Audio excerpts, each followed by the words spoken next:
శ్రీమాత్రే నమః. జూలై నెల రాశి ఫలితాలని మనం తెలుసుకోబోతున్నాం.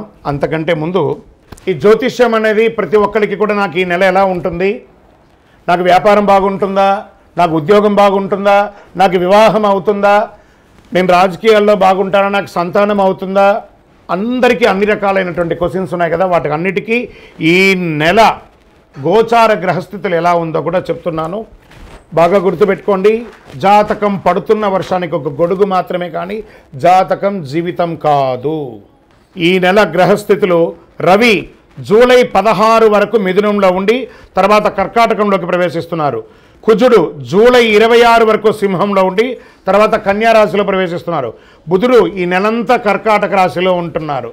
గురుడు ఈ నెలంతా మిథున రాశిలో ఉంటున్నారు. శుక్రుడు జూలై 24 వరకు వృషభ రాశిలో ఉండి తర్వాత మిథున రాశిలోకి ప్రవేశిస్తారు. శని ఈ నెలంతా మీనరాశి, రాహు ఈ నెలంతా కుంభరాశిలో ఉంటారు, కేతు ఈ నెలంతా సింహరాశిలో ఉంటారు. గోచార గ్రహస్థితులు బట్టి ఈ నెల రాశి ఫలితాలన్నీ ప్రిడిక్ట్ చేయడం జరుగుతుంది. మీ వ్యక్తిగత జాతకానికి ఇది ఒక 30 నుంచి 40% మాత్రమే వర్తిస్తుంది. మీ వ్యక్తిగత జాతకం మీ పరిసర ప్రాంతాల్లో ఉన్నటువంటి గురువుల్ని సంప్రదించి జాతకం చెప్పించుకోండి. లేదా మా ద్వారా చెప్పించుకోవాలనుకుంటున్నారా, కింద కనబడుతున్నటువంటి మా నెంబర్కి వాట్సప్ చెయ్యండి.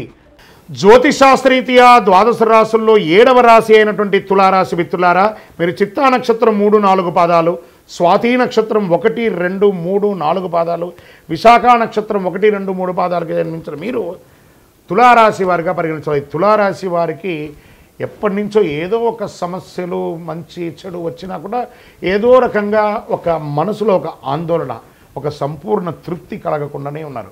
వాటన్నిటికీ పెద్ద ఫుల్ స్టాప్ అండి. ఇక మీదట మీరు చాలా బాగుండబోతున్నారు. చాలండి మీరు కష్టపడింది, ఇంకా కావాలా? చాలా పడ్డదంతా చాలు కదా.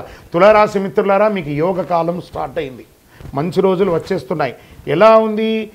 చాలా వరకు అనుకూలంగా ఉంటుంది. ఇలా కొన్ని ముఖ్య ప్రయత్నాలు అనుకూలిస్తుంది. ఆర్థిక వ్యవహారాల్లో సంతృప్తికరంగా సాగుతుంది. లీగల్ ప్రాబ్లమ్స్ ఏమైనా ఉంటే కూడా క్లియర్ అవుతుంది. అనేక మార్గాల్లో ఆదాయం పెరుగుతుంది. వ్యాపారాల్లో ఆశించిన స్థాయిలో లాభాలు పెరుగుతాయి. కొత్త వ్యాపారం ప్రారంభించడానికి కూడా ఇది మంచి సమయం. విదేశాలకు సంబంధించిన వనరులు, సుదూర ప్రయత్నంలో వ్యాపారం చేసే వాళ్ళకి ఇది యోగం. ఉద్యోగరీతిగా విదేశాల్లో ఉన్న వారికి ఇది యోగ కాలం అని కూడా చెప్పచ్చు. ఇంట్లో శుభ కార్యక్రమాలు జరిగే అవకాశం ఉంది. కుటుంబంలో సుఖ సంతోషాలు వెళ్ళి విరుస్తాయి. విడిపోయిన దంపతులు కలిసే అవకాశాలు ఉన్నాయి. ప్రేమ వ్యవహారాలు సంతృప్తికరంగా ఉంటుంది, సానుకూలంగా సాగుతాయి. ఉద్యోగ వాహన ప్రయత్నాలు తప్పకుండా మీకు గృహం, వాహనం, ఉద్యోగం ఇవన్నీ కూడా ఈ నెల రాబోతుంది. పరిస్థితులు వేగంగా అభివృద్ధి చెందుతాయి. వేరే నగరం లేదా వేరే దేశంలో వెళ్ళి, వేరే రాష్ట్రంలో వెళ్ళి ఉద్యోగం, వ్యాపారం చేసే అవకాశాలు ఉన్నాయి. ఉద్యోగంలో అధికార యోగం, డాక్టర్స్, లాయర్స్ తదితర సర్వీస్ సెక్టార్లో ఉన్న వాళ్ళకి ఇది ఒక యోగ కాలం అని కూడా చెప్పచ్చు. 3 పువ్వులు 6 కాయలుగా ఉన్నటువంటి సమయం తులారాశి వారికి ఆసన్నమైంది. 1, 2 వ్యక్తిగత సమస్యల నుండి బయటపడతారు. ఇంకను సమయం బాగున్నప్పుడు తప్పిదాలు చేయకూడదు. ఎలాంటివి ఇల్లీగల్ అఫైర్స్ పెట్టుకోకూడదు. అసాంఘికమైనటువంటి కార్యక్రమాలు చేయకూడదు. ఇవి చూసుకోండి. చాలా మంచి ఫలితాలు పొందుతారు. పోటీ పరీక్షల్లో రాస్తున్నటువంటి విద్యార్థులకి అవార్డ్స్, రివార్డ్స్ రాబోతున్నాయి. క్రీడల్లో క్రీడాకారులకి, కళాకారులకి యోగకాలమైనటువంటి సమయం. ఇండస్ట్రీస్కి ఇది ఒక మంచి సమయం కూడా చెప్పచ్చు. ఎన్ని చెప్పచ్చు అంటే ఇలా చెప్పుకుంటూ పోవచ్చు. తులారాశి వారికి యోగం, యోగం, యోగం. ఏమండి గురుగారు మీరు చెప్తున్నారు మాకు జరగట్లేదంటే ప్రయత్నం చేయండి.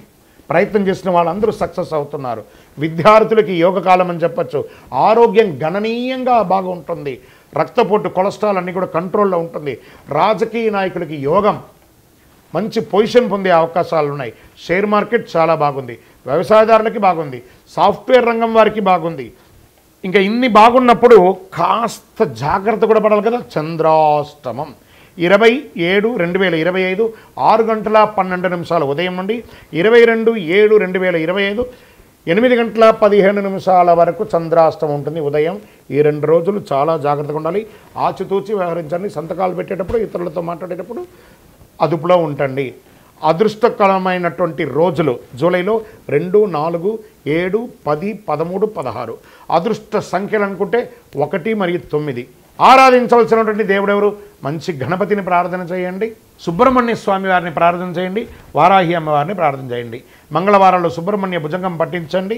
ఆంజనేయ స్వామి వారికి ప్రదక్షిణం చేసి 19 ప్రదక్షిణాలు చేయండి, హనుమాన్ చాలీసా పారాయణం చేయండి, వారాహి అమ్మవారికి పూజ చేయండి. చక్కగా మీ కులదైవం ఎక్కడ ఉందో, మీ ఇష్టదైవం ఎక్కడుందో అక్కడికి వెళ్ళి మీ వయస్సు ఎంత ఉందో అన్ని దీపాలను ఆ యొక్క దేవుడి దగ్గర వెలిగించండి. మీ యొక్క సంపూర్ణ జాతకం తెలుసుకోవాలనుకుంటే మా కింద ఉన్న నంబర్కి నాకు జాతకం తెలుసుకోవాలని చెప్పి మీ పేరు, date of birth, time of birth, place of birth WhatsApp చేయండి. మా అడ్మిన్స్ మీకు రిప్లై ఇస్తారు.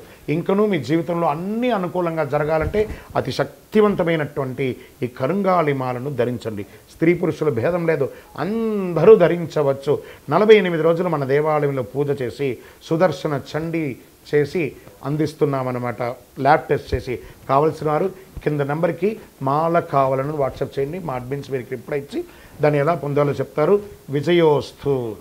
ఇంకను ద్వాదశ రాశుల్లో ఉన్న ప్రతి ఒక్కరు కూడా మీరందరూ కూడా ఆయురారోగ్య ఐశ్వర్య భోగభాగ్యాలతో ఉండాలని అఖిలాండ కోటి బ్రహ్మాండ నాయకుడు శ్రీ ధర్మశాస్త్ర అయ్యప్ప స్వామి వారిని ప్రార్థన చేస్తూ తిరుపతిలో 18 అవతారాలుగా కొలువై ఉన్నటువంటి అయ్యప్ప స్వామి వారి దేవాలయం జీవకొండలో ఉంది. ఆ దేవాలయాన్ని వచ్చి దర్శనం చేసుకోండి. జీవితంలో భాగ్యం ఉంటేనే, రాసి పెట్టి ఉంటేనే ఆ దేవాలయంలో అడుగు పెట్టగలరు. ఆ దేవాలయంలో వచ్చి దర్శనం చేసుకోండి, అష్టైశ్వర్యాలు పొందండి. మీకోసం ఎప్పుడు ప్రార్థన చేస్తూ ఉంటాను. చంద్రమౌళి వెంకటేష్ శర్మ.